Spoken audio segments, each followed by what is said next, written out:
Et salut les abonnés, salut à tous, j'espère que vous allez bien. Donc aujourd'hui, comme prévu, on va reparler de mon matériel de bivouac, mais aussi d'évacuation en situation de survie, surtout en ce moment avec tout ce qui se passe au niveau des catastrophes climatiques. Il est d'après moi absolument indispensable d'avoir ne serait-ce qu'un sac à dos de rando prêt à partir, qu'on a juste à mettre sur le dos. Si jamais, je sais pas moi, il y a un incendie, des grosses inondations, et qu'il faut impérativement partir le plus vite possible pour sortir d'une zone dangereuse.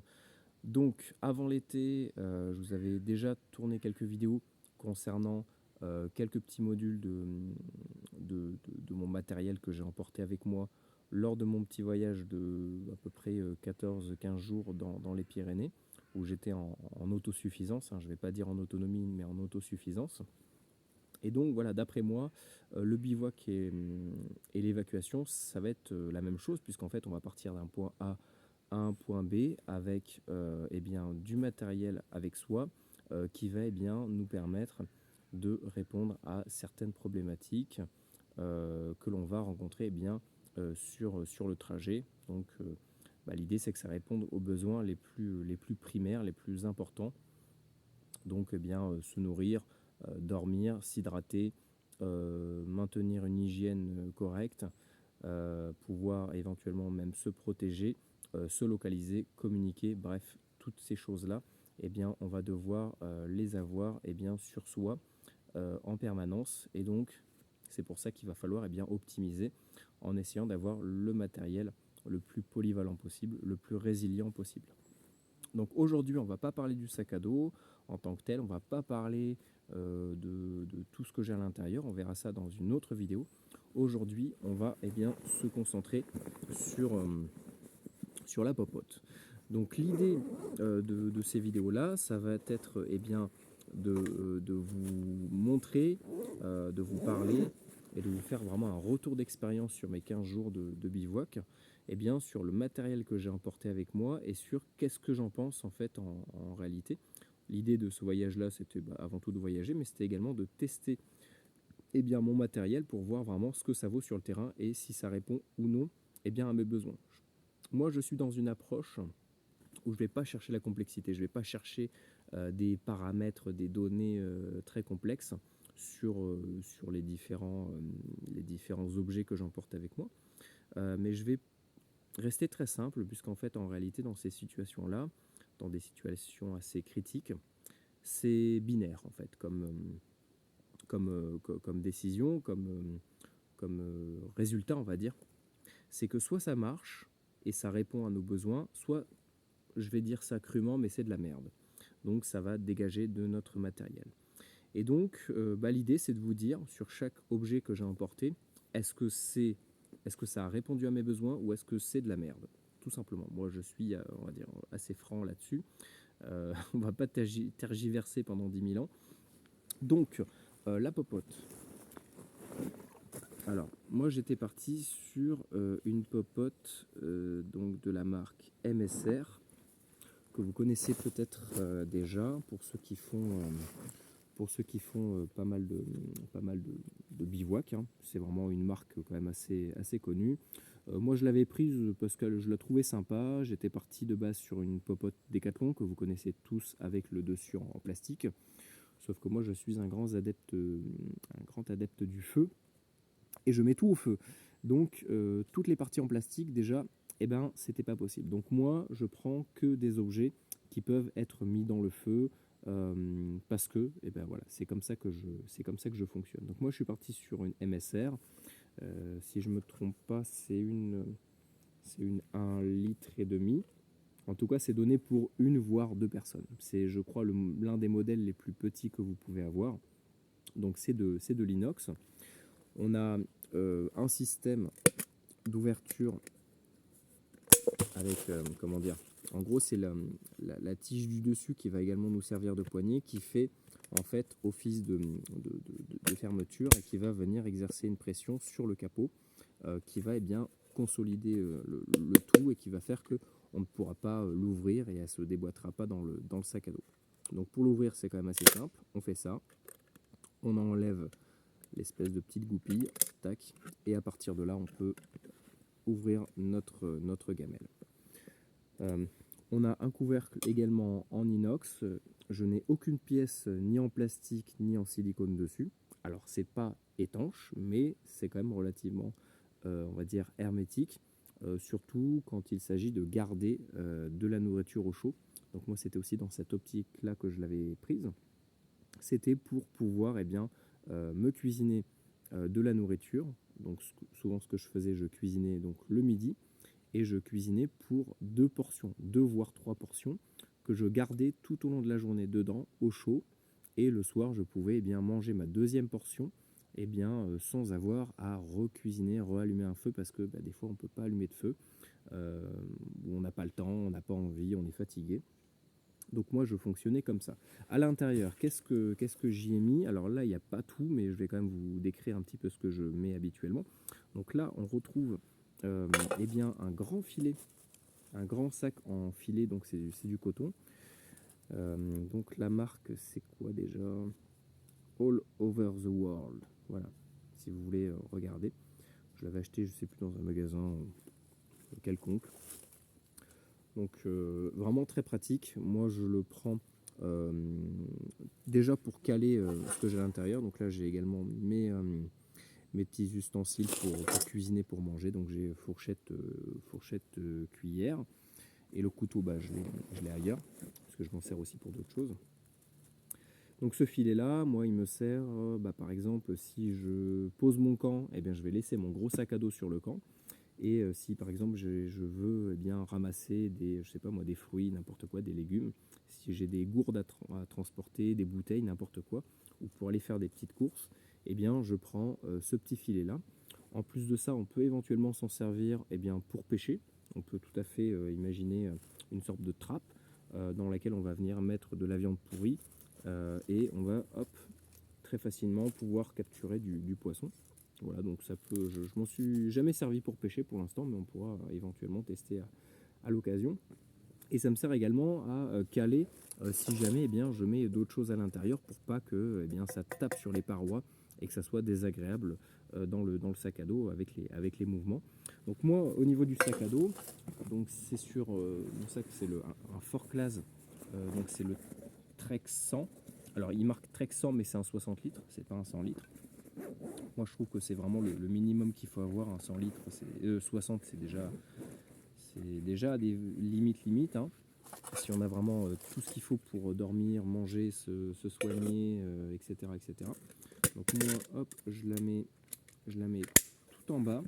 Voilà, vu que c'est assez solide, j'ai pas de risque d'écraser quelque chose à l'intérieur puisque c'est de l'acier inoxydable. Donc je sais que ça peut encaisser quand même des chocs assez conséquents. Ce que je mets dedans également, je vais mettre par exemple des œufs. Si je transporte des œufs, soit je les mets tout en haut de mon sac à dos, soit je peux les mettre à l'intérieur s'ils sont déjà cuits. Je vais également mettre par exemple mon saucisson, puisqu'en fait je vous en reparlerai, mais je ne prends pas de viande crue, je prends que du saucisson. Et je peux soit le manger comme ça, soit le faire cuire. Après, je vais avoir mes serviettes de table, les anciennes, hein, des grands-parents, en coton bien épais. Ça va me servir soit à m'essuyer lorsque je mange, ou à porter quelque chose, à mettre, je sais pas moi, des petites graines, quelque chose à l'intérieur pour les transporter plus facilement. Et ça va pouvoir également me servir si jamais j'ai besoin de faire un filtre de secours pour filtrer de l'eau, voilà, filtrer des impuretés, n'importe quoi. Je vais pouvoir m'en servir également pour ça, puisque le coton va être vraiment très résistant par rapport à la chaleur. Voilà. Sinon, à part ça, je mets rien de plus. Après, si j'ai des tout petits objets, si je mettais également de la corde. Si j'ai encore un peu de place, j'ai un petit filet avec de la corde à l'intérieur. Et donc, ça m'évite d'avoir du filet qui se balade de partout. Mais ça, c'est vraiment en plus. Mais j'essaye de rester le plus possible sur tout ce qui va toucher à la nourriture, à l'alimentation. Voilà, on va éviter de mélanger des outils ou des trucs avec notre alimentation. Donc Donc voilà, ça peut bouger. Alors c'est des fois un peu gênant parce que c'est pas que ça se bloque, mais faut bien pousser la petite languette pour pouvoir le débloquer. Sur la gamelle, on a deux. Alors là, ils sont un peu bloqués, mais on a donc deux parties en inox qui peuvent glisser et donc qui peuvent nous servir pour, par exemple, eh bien, caler notre gamelle sur une branche. Moi, je m'en sers pour ça. C'est-à-dire que là, je passe une petite branche et je peux mettre ma gamelle par-dessus le feu. Donc soit directement dans le feu, soit par-dessus le feu en mettant une branche ici. Et en fait, elle va venir appuyer. Alors là, forcément, mon doigt, il n'a pas la grosseur d'une branche, mais je vais vous montrer ça. Et donc là, par exemple, alors je ne sais pas si ça va rentrer. À mon avis, à vue d'œil, ça rentre. Donc là, on va venir caler notre branche à l'intérieur. Si ça rentre pas, on peut légèrement la couper avec le couteau. Voilà. Et donc, bon, il faut une branche un peu plus solide, hein, parce que là, on va avoir du poids à l'intérieur. Et donc, eh ben, en plantant ça en terre, eh bien, je vais pouvoir mettre ma gamelle au-dessus du feu, eh bien, sans avoir à directement la mettre sur les braises. Et je vais pouvoir également mettre la poignée en dehors des flammes pour, eh bien, pouvoir l'attraper plus facilement. Et si vraiment c'est trop chaud, eh bien, j'ai juste à prendre ma branche et à déplacer ma gamelle. Donc ça, c'est vraiment très pratique. Pareil au niveau du couvercle, ça va être le gros problème qu'on va rencontrer sur pas mal de gamelles. C'est que comment vous faites pour enlever le couvercle une fois que la gamelle est bouillante. Ça, c'est vraiment des problématiques que vous allez rencontrer souvent lorsque vous allez travailler avec du feu. Donc l'avantage de ce couvercle, c'est que je prends n'importe quoi, un couteau, une fourchette, une cuillère. Hop, je vais prendre ma petite fourchette et je vais pouvoir, tac, comme ça, en la pinçant, eh bien, attraper le couvercle. Et je vais également pouvoir remettre le couvercle sans me brûler et sans le toucher. Alors, au niveau des caractéristiques de la gamelle. Alors là, on est vraiment sur une gamelle qui n'a pas de revêtement Tefal, parce que c'est de la merde, littéralement, c'est de la saloperie. Vous allez vous empoisonner. L'aluminium, j'avais des gamelles en alu, j'ai arrêté de prendre de l'alu parce que c'est pareil, on va s'intoxifier avec de l'aluminium. Moi, j'ai pris sans aucun revêtement, mais ça va quand même me permettre donc de faire chauffer de l'eau pour faire, je sais pas moi, de la soupe, de la purée, n'importe quoi, ou faire chauffer des œufs.